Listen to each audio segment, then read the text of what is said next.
Hi, welcome to like 11:30 at night, and I kicked a cute wallpaper, and I took some more black boxes off my desk, and this is my only complaint. My only complaint tonight will be that why does everything gotta be a black box, a black metal box? It's like so cold. At least the Shelly Lab stuff is like purple occasionally. You could get different colors, and the Burson's got like ridges and black. Looking at the things there, which I love too, but these are the SMSL SH-8s and the SMSL SU-8s. The newer updated revisions of the SU-8 and the SH-8. Now, the SH-8 never really caught on, but the SU-8 DAC was everybody's baby because that was like the first affordable DAC that had a remote control that was balanced. So it was like the one that I told everyone to buy, plop on their desk, hook up their powered monitors, and then you had a remote so you could put it in your living room too. You have fiber optic in. It was ideal.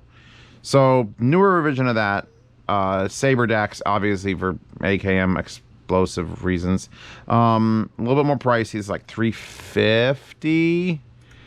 It's gonna be more than $350, isn't it? It's gonna be $360. It's $360 on APOS, which APOS is the one who sent me the stack. So $360 for the SU-8s. Very good DAC. Actually has the sound color options that I praise super highly on, well, the DAC version of the VMV D1 SE. And then the headphone amp, which I think is actually more interesting now than it was ever, $229. And I only say that because it says right there, 6 watts per channel. That's at 16 ohms, and you get 3 watts per channel at 32 ohms, but that's a fucking lot. And they also claim to be extremely silent and super simple and all this stuff. So I took out the Dunuzens, which are the stethoscope of the audio world, plugged them into the balance, put it on low gain, maxed out the volume with the thing muted, not a peep. Put on high gain, shh, so just a little bit of hiss on high gain on the Dunuzens. If I was on high gain, literally that was loud. So having it be able to crank it all the way up and only getting like a slight background hiss means it's clean. It's not THX. That's another thing. It's not like they're screaming, oh, it's filled with THX stuff. It's just ultra low noise. Pure signal of 99.99994%, meaning that your music will be free of harmonic noise and distortion that plagues other amplifiers. They're really pitching me for here.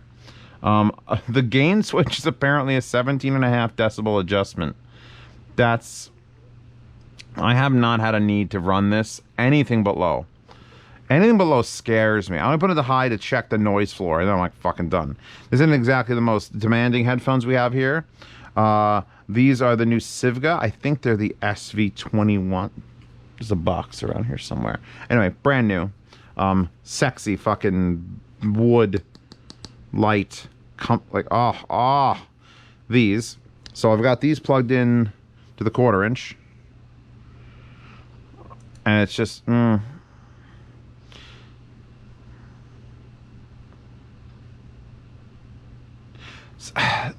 what the problem is? This is so good. Why does the SU-9 and the SH-9 exist? Huh? It's got basically the same inputs and outputs and everything.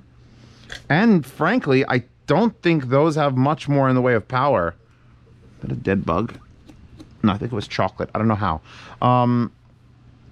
Tour to the units. This is a real simple review. This is a review that's like it's sitting there and take it out, whip it. What do you want to look at? The amplifier is dirt simple. Power in. Then you have XLR or RCA. Those are your only choices. You can flip that out of the way. Sit there. And then the DAC is slightly more complicated. Power input. I'm in the menu. Power input, Bluetooth antenna, Bluetooth 5, not LDAC. I was really hoping it would say LDAC. Fiber optic, then you've got the USB underneath it, and the coaxial, then the XLR and RCA outputs. This actually has some interesting configurations. Where's my rubbing alcohol thing? Fingerprints. It's another reason why black fucking aluminum is fuck off. Fuck off, fingerprints. Let's cover the amp first, all right? I'm not going to do timestamps. It's too. I just bounced around too much to do timestamps specifically. But maybe I'll just put timestamps in for fun. Like, I don't know, B is attack at this time. Just tell everyone B's attack. They'll jump to that and they'll watch and they'll be real disappointed and they'll leave a dislike. So you got 4 pin, 1/4 inch. You get the bluest of fucking bright blue. Fucking bitch. Fuck LEDs. I have 2 things to complain about. The blue LED is so blue. Then you have an on-off switch, an XLR RCA switch, and a high-low gain switch. You turn the unit on, it goes click, bright fucking blue, click again. You go in the RCA to XLR, there's another click. And if you go from low to high gain, there's another click. Never put it on high gain, ever. Let's plug in a headphone. And these are the Testmule 8XXs with the APOS cable, actually. Zeos, link to the APOS cable. You're going to end up getting a lot of these. I know it. And now these are not super hard to drive headphones, but on low gain at noon, I'm in Evangelion. And these are one of those headphones I said was a slightly amp dependent, like it was perfectly fine on Fun Class A solid states, liked it better on a tube. This being probably leaning towards more of the neutral or linear. Final decision. Donnie Darko. It's too late at night for Donnie Darko. Hold on, skipping ahead.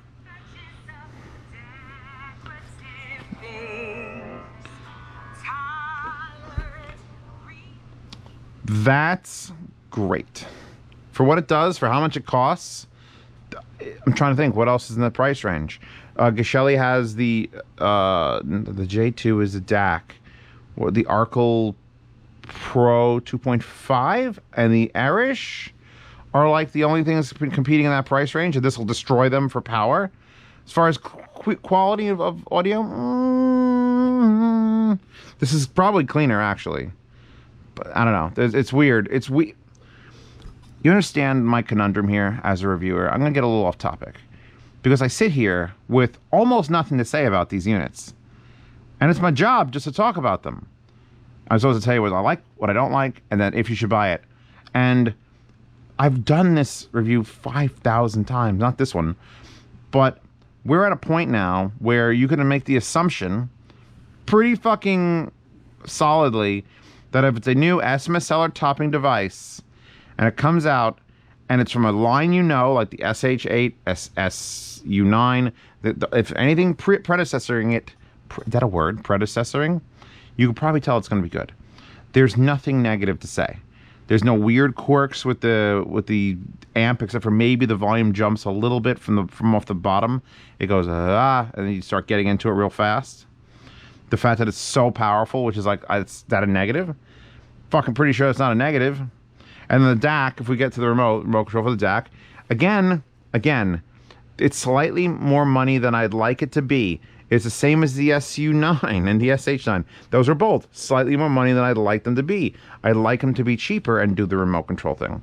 Because the whole reason for the SU-8 DAC, well, besides having that little tiny fucking screen, which, by the way, that one I believe had sound color modes.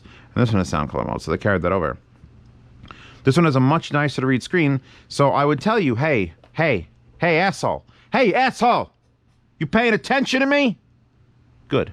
If you have a living room and you want to buy a soundbar, don't. What you do is you buy a DAC with a remote control that has fiber optic input. That's this. It's $330. Was it $360? It was $360, wasn't it? I'm fucking losing my mind. Yeah, of course it was $360. Fuck, it's so fucking expensive. It's almost not worth to recommend doing this. But I'm going to do it anyway because I did it for the fucking SU-8 non-S. You buy this, you put it onto your television, you get XLR cables, you buy a set of powered monitors like the Atom T5Vs. Zeos hasn't linked those in forever. Do they still sell the Atom T5Vs? T5Vs, T7Vs. You put powered studio monitors on your left and right. You run power to the wall. You run XLR to this. You run fiber optic from your TV into this. And then that's it. That's fucking it. You set your TV to PCM. It outputs signal from the fiber optic into this. There should be no volume control on your TV anymore. You get your little remote. You turn it on and off. You raise the volume up and down. It feeds the signal to your speakers. You're done. Now, the other options this has built into it, the function button can actually be reassigned to be Bluetooth or switch channels, or this will now, and this could actually come in handy again for that scenario where you're on a TV in the living room, where you can turn the XLR or RCAs off on the back independently. Let's dig through the, you know what? Fuck it. We're unplugging this. I plugged it. I didn't plug this in. Hold on. It's on the desk. I have to show you me using it. Which ones? These are the 80s. Yeah, these are the 80s.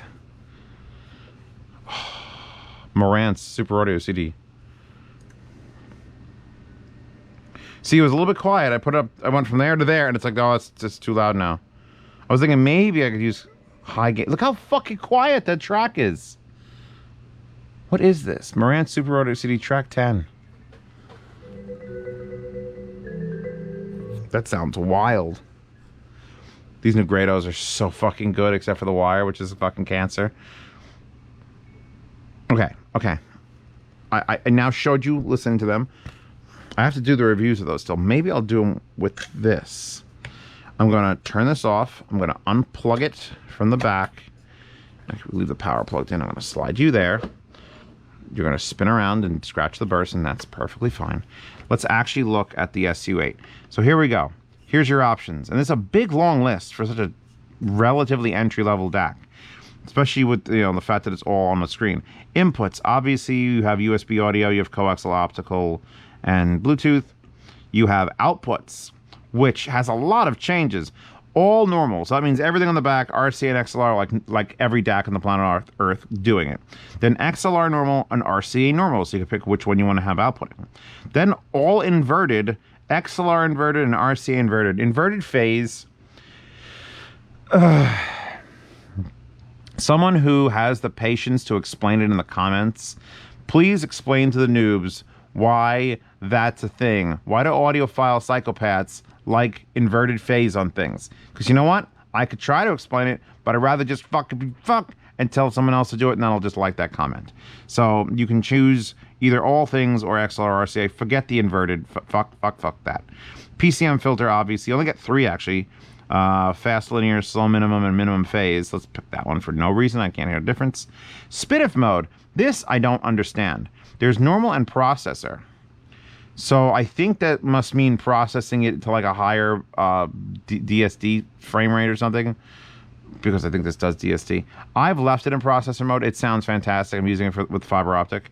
Sound color, which is the thing I praised. Well, you have standard, rich 1, 2, 3, tube 1, 2, 3, and crystal 1, 2, 3, which are not EQs, but flavors for the sound. I was testing with those headphones, and it really wasn't coming through as strongly as it was with the VMV unit on speakers. But I'm sure if you actually sat down and listened for a while, you'd be able to pull those apart. The preamp mode. So I currently have it set to fixed, where this doesn't have a volume knob. I mean, it has one, but you can't adjust it. Or variable, since I'm going to that, and that has a volume knob. Actually, I'd probably put this to variable, because that's so fucking powerful that I'd probably quell this. Instead of being at 99, I bring it to like 85, and then you'd have a little more freedom to turn that knob. Pure audiophiles would be like, no, you have to have this at maximum. But you know, I'm sort of less pure audiophile and more pure weeb. So that's how it works. Function key. This is for the remote control, for this remote control here. So that function key could either be the switch XLR and RCA to switch all the outputs on and off, or Bluetooth. I'm gonna leave it on Bluetooth because if you're ever gonna use this DAC, you might just be like, Bluetooth pair. Done. DPLL, I've explained that before. There's the default value of 5. It goes to max, which is 15, and it goes to min, which is 1. Lower, better, de-jitter. Lower, better, de-jitter. And then you go to max, and apparently that's not lower. It's on 5. Leave it on 5. Default value. Dimmer, I think you know what that does. That's for the screen timer action. It's actually called screen timer, but it's called dimmer. Brightness, you know what that does. Reset, you know what that does. The end. Not bad. Here's your indication of what's going on. You can't just quick switch. You have to go into the menu. It's showing up there what is that? What is that? That is showing me like a wave form. I don't know what that is. I'm a bad reviewer. We'll figure it out together in the future, I'm sure. Anyway, we now have the ability to adjust the volume to like 75. And then you can plug in an insanely powerful headphone amp. Ah, the bursting remote. That scared the shit out of me. I like scraping metal noises on metal. It's bad. So yeah, that's it. Like, I'm not super excited that these exist. You could kind of tell in the video, right? Like, it was like, oh, look at the timer. I got enough time for one more review. What's easy? What have I used enough to just give you my opinion? Oh, these things. They work absolutely as well as you think they do. They're a little bit pricey. I mean, the amplifier for 6 watts per channel, even though it's only at 16 ohm, you're never going to get there. The amplifier at 3 watts per channel at 32, with just simplicity sake and being just clean. It's just clean. A90, this is starting to compete with now anything in the topping range where it's like A90 clean. We're starting to get that for everything. It's just going to be the default value. It's clean. And for under $250, that's a good buy. Now, the DAC, that's where it's going to be a little bit like, all right, $360 is not cheap for something you can get, you know, the Shelly J2 for way cheaper. It doesn't have a remote. It doesn't have a screen. It doesn't have any options to switch for color modes. You doesn't have Bluetooth. So if you want all those things, there you go. But if you're just looking for a pure desktop, just I need to go thing in, balanced out, done, not even a volume control remote, there's cheaper options. So you have to specifically need that SU-8s to really, you know, have a reason to buy the SU-8s. Anything else I got to talk about? Like, I'm not going to waste your time. Yeah, I'm not going to waste your time. The DAC's clean. The amp, more powerful than I was, not even more powerful than I was hoping for. More powerful than most people need. It's just, and if you get it with the matching DAC, at least you can quell this, and then, you know, you can use a little more of that. But yeah, wallpaper in the description. Links to these. Thank you to APOS for sending them out. They're like, hey, did you get those? I'm like, yeah, and I'm going to do them. More black metal boxes. At least if they were like a color, like red or purple or fucking chartreuse. I don't know what color chartreuse is, but I keep hearing people say it. Then it would have something to look at. It would have a style. This feels very clinical. Put on your desk. Put it in a stack or a spread. I actually prefer the spread, by the way. I feel like this takes up the same amount of room on your desk and lets you put things on top of two things. So yeah, that's all I gotta say. Thank you, SH-8. Thank you that. Thank you, wallpaper. Description. Links to Patreon and Subscribestar. If you want to see these reviews early, these riveting fucking reviews early, feel free to check out that. You can also participate in the yard sales. APOS usually wants their stuff back, or else I would totally sell both of these, because I have the rest of the line that's more. So this is just the cheaper version, even though I don't necessarily think it's worse. It's come to that point where everything's just a fucking blur. What's the price? It could be anywhere from $250 to $1,000. If it crosses a certain threshold of goodness, it doesn't fucking matter. That's what it feels like in my heart. And I have to do this for a living and tell you people for a living that, hey, you know, I really don't think it matters if it's $700 on a topping or $300 on an SMSL. They're all so clean nowadays and so linear and so fucking well put together, and it doesn't fucking matter. So moving on, $10 a month gets you in the behind the scenes private Telegram chat, and higher than that, and I love you, and Hi-Fi Guides in the Hi-Fi Guides forum, and that's it. This is fun. It wasn't actually fun. This felt like work. It's one of those reviews that just feels like work. Like, I have to do this. I have to talk about it. The company sent it to me, and it's like, talk about these things. And it's like, there's no, unless I covered it with anime stickers. And even then, it would still be like, well, which one's going where? Is they facing left and facing right? I don't know. Pick the wallpaper and see what we're going to do. I'm going to go